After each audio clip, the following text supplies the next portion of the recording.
ನಮಸ್ಕಾರ ರೈತ ಬಂದವರೇ, ನೀವು ಇವತ್ತು ನೋಡ್ತಾ ಇರೋದು ನಮ್ಮ ಅದೇ ಕಲ್ಕೆರೆ ಬಾಬು ಅಂತ. ಬಾಬು ಅವ್ರದ್ದು ಇದು 6ನೇ ಕ್ರಾಪ್. ಕಂಟಿನ್ಯೂಸ್ ಆಗಿ ಒಂದೋಗ್ದಂಗೆ ತಿಂಗಳು ಮಾಡ್ತೀರಲ್ಲ ಅಣ್ಣ ನೀವು? ತಿಂಗಳು ಮಾಡ್ತಾರೆ ಬಾಬು ಅವರು. ಅದಕ್ಕೆ ಮೊದಲು ಕ್ರಾಪ್ಗಳು ಚೆನ್ನಾಗಿ ಬರ್ತಾ ಇತ್ತಾ ಏನಾಗ್ತಾ ಇತ್ತು? ಸುಮಾರು ಆಳುಳ ಸಪ್ಪೆಗಳು ಬಂದು ಹೋಗ್ತಾ ಇತ್ತು. ಅವರು ಹಿಂಗೆ ಕಾಂಟ್ಯಾಕ್ಟ್ ಆಗಿ ಒಂದ್ಸರಿ ನಾನು ನಿಮ್ಗೆ ಇವ್ರದ್ದು ವಿಡಿಯೋನು ಹಾಕಿದ್ದೀನಿ.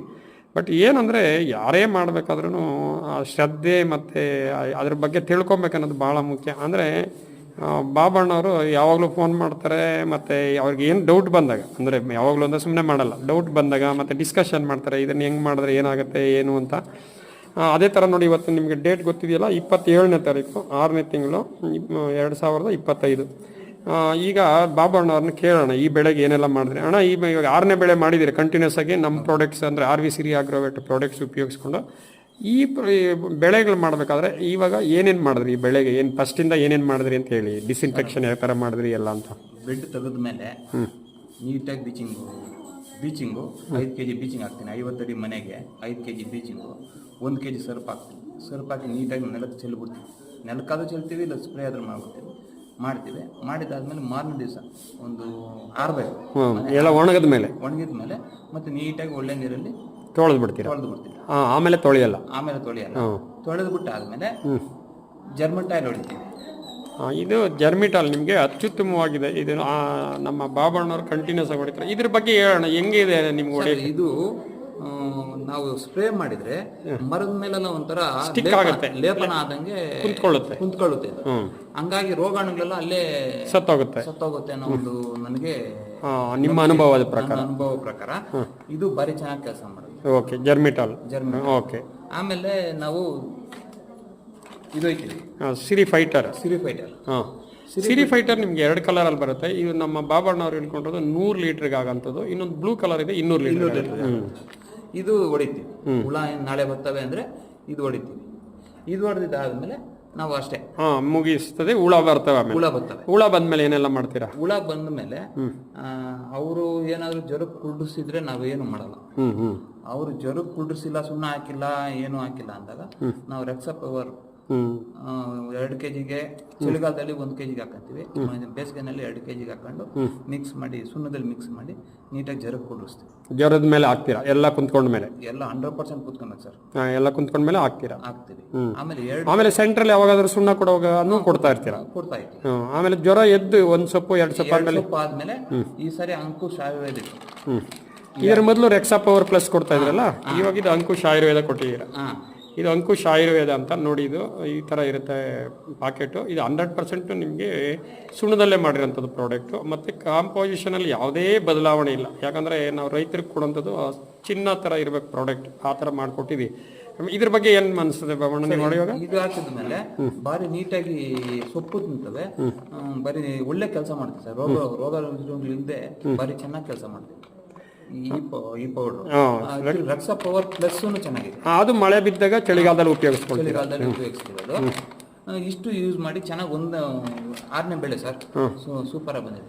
ನಿಮ್ಮ ಅನುಭವ ಏನು ಇವಾಗ? ನಮ್ಮ ಈ ಪ್ರಾಡಕ್ಟ್ಗಳೆಲ್ಲ ಉಪಯೋಗಿಸ್ತಿರಲ್ಲ, RV ಸಿರಿ ಅಗ್ರೋವೇಟ್, ರೆಕ್ಸಾ ಪವರ್ ಪ್ಲಸ್, ಜರ್ಮಿಟಾಲ್, ಸಿರಿ ಫೈಟರ್, ಇವೆಲ್ಲ ನಿಮ್ಗೆ ಓವರ್ ಆಲ್ ಇವಾಗ 6 ಬೆಳೆ ಮಾಡಿದೀರಾ ಸರ್? ನಿಮ್ಮ ಪ್ರಾಡಕ್ಟ್ ಎಲ್ಲ ಯೂಸ್ ಮಾಡಿದೀವಿ, ಎಲ್ಲದರಲ್ಲೂ ಒಳ್ಳೆ ರಿಸಲ್ಟ್, 100% ರಿಸಲ್ಟ್. ನಾವು ಇದು ಯೂಸ್ ಮಾಡಿ ಆಮೇಲೆ ಮಾರ್ಕೆಟಲ್ಲೂ ನಿಮ್ದು 2-3 ಸಾರಿ ಟಾಪ್ ಪ್ರೈಸ್. ನಾಳೆ ನೋಡ್ಬೇಕು ಏನಾಗುತ್ತೆ. ನಾಳೆ ಅಲ್ಲ ಹೋಗೋದು? ಭಾನುವಾರ ಹೋಗ್ತಾರೆ. ಭಾನುವಾರ ನನಗೆ ಗೊತ್ತಿರಂಗೆ ಈ ಸಾರಿನೂ ಅವ್ರದ್ದು ಟಾಪ್ ರೇಟ್ ಆಗುತ್ತೆ. ಯಾಕಂದರೆ ಗೂಡು ಅಷ್ಟು ಚೆನ್ನಾಗಿದೆ. ನೀವು ಇಷ್ಟು ಚೆನ್ನಾಗಿ ಮಾಡಬೇಕಾದ್ರೆ ಬಾಬಣ್ಣು ಆಲ್ಮೋಸ್ಟ್ ಟೆಕ್ನಾಲಜಿ ತಿಳ್ಕೊಳ್ಳೋದ್ರಲ್ಲಿ ನಂಬರ್ 1. ಅವರು ಒಂಥರ ರಿಸರ್ಚ್ ಥರ. ಅವ್ರು ಎಲ್ಲ ಹಿಂಗೆ ಮಾಡಿದ್ರೆ ಹೆಂಗಾಗತ್ತೆ, ಹೆಂಗೆ ಮಾಡಿದ್ರೆ ನಾವು ಏನಾದರೂ ಒಂದು ತಿಳ್ಕೊಂತ ಇದ್ರೇನೆ ಸರ್ ಬೆಳೆ. ಹೌದು, ನಾವು ಮುನ್ನಡ್ಕೊಂಡು ಹೋಗೋದು. ಹೌದು. ಮತ್ತೆ ಸರ್ ಇನ್ನೊಂದು, ಗಾಳಿ ಕಾಲದಲ್ಲಿ ಗಾಳಿ ನಾವು ಎಷ್ಟು ಅವಾಯ್ಡ್ ಮಾಡ್ತಿರೋ ಅಷ್ಟು ನಮ್ಗೆ ಬೆಳೆ ಚೆನ್ನಾಗಿ. ಹೌದು. ಇದು ನಮ್ಮ ಬಾಬಣ್ಣವ್ರಿಗೆ ಇವಾಗ ಮನೆ ಸುತ್ತು ಹೆಂಗೆ ಮಾಡ್ಬೇಕಂತ ಒಂದ್ಸಾರಿ ಹೇಳ್ಕೊಟ್ಟಿದ್ದೀನಿ. ಅವರೇ ಅದೇನೇ ಫಾಲೋ ಮಾಡ್ತಾರೆ. ಗಾಳಿ ಎಷ್ಟು ಬೇಕೋ ಅಷ್ಟೇ ಬಿಟ್ಕೊಳ್ತಾರೆ. ಯಾವಾಗ 4ನೇ ಜ್ವರ ಇದ್ಮೇಲೆ ಎಷ್ಟು ಬೇಕೋ ಅದು ಬಿಟ್ಕೊಳ್ತಾರೆ. ಇದೇ ಥರ ನೀವು ಎಲ್ಲರೂ ಮಾಡಿದ್ರೆ 100% ಒಂದು ಕ್ರಾಪ್ ಹೋಗ್ದಂಗೆ ಮಾಡ್ಬೋದು. ಆಮೇಲೆ ಇವಾಗ ಕೆಲವರು ರೈತರು ಏನು ಮಾಡ್ತೀರಿ ಅಂದರೆ, ಹೋಗ್ತೀರಾ, ನಾನು ಸುಮಾರು ಜನ ನೋಡಿರೋದು ಟೆಕ್ನಾಲಜಿ ಬಗ್ಗೆ ಯೋಚನೆ ಇಲ್ಲ. ಕೆಲವರೆಲ್ಲ ಆ ಶಾಪ್ಗಳಲ್ಲಿ ಹೋಗಿ ಅವನು ಏನು ಕೊಡ್ತಾನೋ ಅದನ್ನು ತಗೊಂಬಂದು ಇದು ಹಾಕೊಡಿ. ಅದೆಲ್ಲ ನಮ್ಮ ಟೆಕ್ನಿಕ್ ಎಲ್ಲ ಏನಿರಬೇಕು, ಸೊಪ್ಪು, ಮನೆ ಚೆನ್ನಾಗಿರ್ಬೇಕು, ವಾತಾವರಣ ಚೆನ್ನಾಗಿರಬೇಕು. ಅದಾದಮೇಲೆ ನೀವು ಕೇಳಿರೋಂಥ ಪ್ರಾಡಕ್ಟ್ಗಳು ತಗೊಂಬಂದು ಉಪಯೋಗಿಸಿ. ಒಳ್ಳೆ ಒರಿಜಿನಲ್ ಕ್ವಾಲಿಟಿ ಇರೋಂಥವು, ಯಾವುದೋ ಎಕ್ಸ್ಪೈರಿ ಆಗಿರೋದನ್ನ ಅದ್ರ ಮೇಲೆ ಡೇಟ್ ಹೊಡೆದು ಕೊಡೋಂಥವು ಇಂಥವೆಲ್ಲ ಉಪಯೋಗಿಸಿದ್ರೆ ಕ್ರಾಪ್ಗಳು ಹಾಳಾಗುತ್ತೆ. ಅದಕ್ಕೋಸ್ಕರ ಎಲ್ಲರೂ ಕೇರ್ಫುಲ್ ಆಗಿರಿ. ಕೊನೆಯದಾಗಿ ಏನು ಹೇಳ್ತೀರಾ ಬಾಬಣ್ಣ ನೀವು ಪ್ರಾಡಕ್ಟ್ ಬಗ್ಗೆ ಎಲ್ಲ ರೈತರಿಗೆ? ರೆಕ್ಸಾ ಪವರು ಪ್ಲಸ್ಸು ಪವರು ಅಂಕುಶ್ ಆಯುರ್ವೇದಿಕ್ ಇವೆಲ್ಲ ಯೂಸ್ ಮಾಡಿದ್ರೆ ಏನು ಒಳ್ಳೆ ಬೆಳೆ ಬೆಳಿಬೋದು ಸರ್. 100% ಬೆಳೆ ಬೆಳೆದಿದ್ದೀನಿ, 100% ಬೆಳೆದಿದ್ದೀನಿ. ಇದು ಊರು ನಾನು ಹೇಳಿಲ್ಲ ಅವಾಗಲೇ, ಕಲ್ಕೆರೆ ಅಂತ, ಇದು ಬಂಗಾರಪೇಟೆ ತಾಲೂಕು, ಕೋಲಾರ ಡಿಸ್ಟ್ರಿಕ್ಟು. ಇವಾಗ ಬಾಬಣ್ಣವ್ರು ಫುಲ್ ತಿಂಗಳಿಗೊಂದು ಬೆಳೆ ಮೇಯಿಸ್ತಿರಲ್ಲಣ್ಣ, ತಿಂಗಳಿಗೊಂದು ಬೆಳೆ ನಾನು ಪರಿಚಯ ಆದಮೇಲೆ ಅವ್ರಿಗೆ 6ನೇ ಬೆಳೆ ಒಂದು ಫೇಲ್ ಇಲ್ಲ. ಅದಕ್ಕೋಸ್ಕರ ನಿಮ್ಗೆ ಯಾರಿಗಾದ್ರೂ ಪ್ರಾಬ್ಲಮ್ ಮೇಯಿಸೋದ್ರಲ್ಲಿ ಏನಾದರೂ ಇದ್ದರೆ ಫೋನ್ ಮಾಡ್ಬೋದು, ಏನು ಪ್ರಾಬ್ಲಮ್ ಇಲ್ಲ.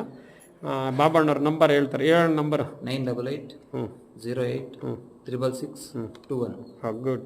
ಇದು ಬಾಬಣ್ಣವ್ರ ನಂಬರ್. ನಿಮ್ಗೆ ಅವಶ್ಯಕತೆ ಇದ್ದರೆ ಮಾಡಿ, ಸುಮ್ಮನೆ ಮಾಡಿ ಅವ್ರಿಗೆ ನಮ್ಗೆ ಡಿಸ್ಟರ್ಬ್ ಮಾಡೋದು ಬೇಡ. ಅವಶ್ಯಕತೆ ನಾವು ಮಾಡಲೇಬೇಕು ಅನ್ನೋದಿದ್ದರೆ ಮಾಡಿ. ಆಮೇಲೆ ಇದ್ರ ಜೊತೆಲಿ ನನ್ನ ನಂಬರು 9845381559. ಈ ನಂಬರ್ಗೂ ನೀವು ಕರೆ ಮಾಡ್ಬೋದು.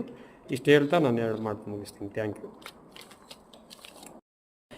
ನಾನು ಮುಂದುವರೆದು ಇನ್ನೊಂದು ಸ್ವಲ್ಪ ನಿಮಗೆ ತೋರಿಸ್ತೀನಿ. ಇವಾಗ ನಮ್ಮ ಬಾಬಣ್ಣವ್ರ ಮನೆಯಲ್ಲಿ ಕಿಟಕಿಗಳೆಲ್ಲ ಹೆಂಗೆ ಮಾಡಿದೀವಿ ಅಂತ ಅಣ್ಣ ತೋರಿಸೋಣ. ಈ ಕಿಟಕಿ ಹೆಂಗೆ ಮಾಡಿದಿರಿ ಅಂತ. ಆಚೆ ಹೆಂಗಿದೆ, ಆಚೆಗೆ ಓಪನ್ ಮಾಡಂಗೆ ಇದು ನೋಡಿ. ಆಚೆ ಒಂದು ಲೇಯರ್ಗೆ ಇದು ಹಾಕಿದ್ದಾರೆ, ಅಂದ್ರೆ ಲಿಂಕ್ಲಿಂಗ್ಗೆ ಒಂದು ಗೋಣಿ ಹಾಕ್ತಿದ್ದಾರೆ. ಇಲ್ಲ ಅಂದ್ರೆ ಶೇಡ್ ನೆಟ್ ಹಾಕ್ತಾರೆ, ಇಲ್ಲ ಅಂದ್ರೆ ಗೋಣಿ ಹಾಕಿದ್ದಾರೆ. ಇವಾಗ ಅದಕ್ಕೆ ನೀರು ಬಿಡ್ತಾರೆ ಬೇಸಿಗೆ ಕಾಲದಲ್ಲಿ. ಅದಾದ್ಮೇಲೆ 2 ಅಡಿ ಆದ್ಮೇಲೆ ಇನ್ನು ಮನೆ ಒಳಗಡೆ ಇರುತ್ತೆ ಚೀಲ. ತೋರ್ಸೋಣ. ಎಷ್ಟು ಗಾಳಿ ಬೇಕು ಅಷ್ಟು ಬಿಟ್ಕೊಂಬೋದು, ಎಷ್ಟು ಬೇಡ ಕ್ಲೋಸ್ ಮಾಡ್ತಾರೆ. ಅದಕ್ಕೆ ಏನ್ ಮಾಡಿದಿರಿ ಟೆಕ್ನಿಕ್ ನೀವು ಓಪನ್ ಮಾಡ್ಕೊಳ್ಳೋದಕ್ಕೆ? ಈ ಕಡೆ ಒಂದ್ ಮಳೆ, ಆ ಕಡೆ ಒಂದ್ 4 ಮಳೆ ಹೊಡೆದ್ಬಿಟ್ಟು ಕಂಬಿ ಹಾಕಿದೀನಿ. ಕೆಳಗಡೆ ಒಂದು ಕಂಬಿ ಹಾಕಿದೀರಾ, ಸ್ಟೀಲ್ ಕಂಬಿ, ಮೇಲೆ ಒಂದು ಕಂಬಿ ಆಗಿದೆ. ಅದಕ್ಕೆ ನಮ್ಮ ಇದನ್ನ ಜೋಡಿಸ್ಕೊಂಡಿದ್ದಾರೆ ನೋಡಿ. ಅದನ್ನ ಹೇಳ್ಕೊಂಡಂಗೆ ಹಂಗೆ ನೋಡಿ. ಇವಾಗ ನೋಡಿ ಹೆಂಗ್ ಸೇರಿಸ್ತಾರದು, ಎಷ್ಟು ಬೇಕೋ ಅಷ್ಟೇ ಬಿಡ್ತಾ ಇರ್ತಾರೆ ಗಾಳಿ. ನಮ್ಮ ಕೆಲವರು ರೈತರು ಏನ್ ಮಾಡ್ಬಿಡ್ತಾರೆ ಅಂದ್ರೆ ಹುಳ ತಪ್ಪನೆ 2ನೇ ಜೋರಕ್ಕೆ ಎಳೆದು ಬಿಸಾಕಿರ್ತಾರೆ, ಗಾಳಿ ಬೇಕು ಆ ಸೆಕೆ ಅಂತ. ಅದೆಲ್ಲ ಅವಶ್ಯಕತೆ ಇಲ್ಲ, ಅವಶ್ಯಕತೆ ಇರಲ್ಲ. ಅದಕ್ಕೋಸ್ಕರ ನೀವು ಮನೇನೂ ಅಷ್ಟೇ ನೀಟಾಗಿ ಎಷ್ಟು ಬೇಕೋ ಗಾಳಿ ಅಷ್ಟೇ ಬಿಟ್ಕೊಬೇಕು.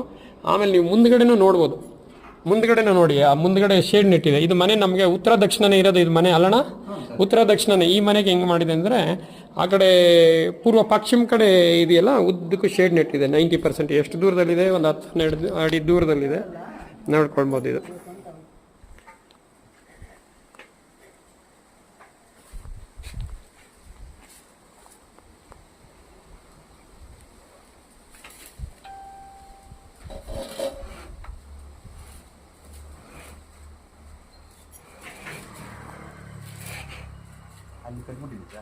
ಇರಲಿ. ಇದು ಈ ಥರ ಶೇಡ್ ನೆಟ್ ಇರುತ್ತೆ. ಈ ಶೇಡ್ ನೆಟ್ನ ಎಷ್ಟು ಬೇಕೋ ಅಷ್ಟು ಬಿಟ್ಕೊಬೋದು. ಇವಾಗ ನಾವು ಗೂಡು ಬಿಡಿಸ್ತಾ ಇದ್ದಾರೆ, ಅದಕ್ಕೋಸ್ಕರ ಅವ್ರು ಫುಲ್ ಮೇಲೆ ಕೆತ್ತಿದ್ದಾರೆ. ಹುಳ ಇದ್ದರೆ ಅದನ್ನ ಬಿಡಲ್ಲ, ಹಾಗೇ ಇರುತ್ತೆ ಅದು. ಯಾಕಂದ್ರೆ ಆ ಕಡೆಯಿಂದ ಬಿಸಿಲು ಜಾಸ್ತಿ ಬೀಳುತ್ತೆ ಅಂತ ಹಾಗೆ ಬಿಟ್ಟಿರ್ತಾರೆ. ಅದು 50% ಅನ್ನೋದು 50% ಶೇಡ್ ನೆಟ್ಟು, ಇಲ್ಲ 70% ಹಾಕ್ಕೊಬೋದು. ಇದು ನಿಮಗೆ ಸ್ಪೇಸ್ ಬಂದು ಆಲ್ಮೋಸ್ಟ್ ಒಂದು 10 ಅಡಿ ಮೇಲೆ, ಇಲ್ಲ 12 ಅಡಿ ಇದೆ ಆಗಲ್ಲ. ಈ ಥರ ಮಾಡ್ಕೊಳ್ಳೋದ್ರಿಂದ ಗಾಳಿ ಎಷ್ಟು ಬೇಕೋ ಅಷ್ಟೇ ಬಿಡ್ಬೋದು.